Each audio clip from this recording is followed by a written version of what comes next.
Mastering English Idioms, Bite the Bullet.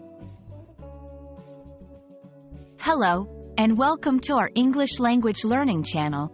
Today, we're diving into a fascinating phrase you've probably heard before, bite the bullet.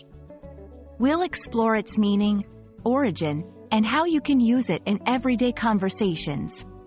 This idiom is a great tool to express a specific situation, and understanding it will surely enrich your English vocabulary. So, let's get started. Bite the bullet refers to deciding to do something difficult or unpleasant that you have been avoiding or hesitating to do.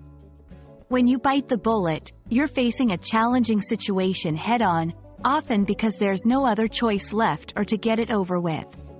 It's about bravery and resilience in the face of adversity.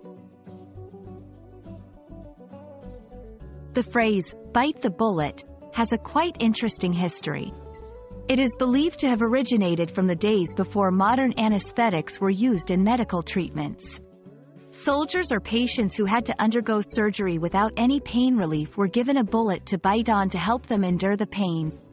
This act was a form of stoicism, showing the ability to withstand pain without showing their suffering outwardly.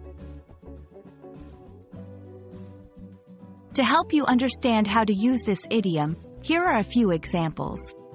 After weeks of procrastination, I finally bit the bullet and started my taxes.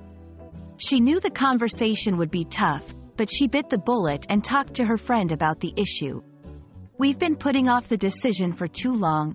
It's time to bite the bullet and choose a course of action. Learning idioms like bite the bullet can seem daunting, but it's a fun way to make your English more natural and expressive. Here are a few tips. Context is key. Always look at the sentence or situation in which the idiom is used to understand its meaning. Practice makes perfect. Try to use new idioms in your conversations or writing. Keep a diary. Write down new idioms and their meanings to review them regularly. We hope this video has helped you understand the meaning and use of the phrase, bite the bullet. Idioms like this one are a vital part of becoming fluent in English, adding color and depth to your conversations. Don't hesitate to embrace them and practice regularly. Thank you for watching, and we look forward to helping you on your journey to mastering English.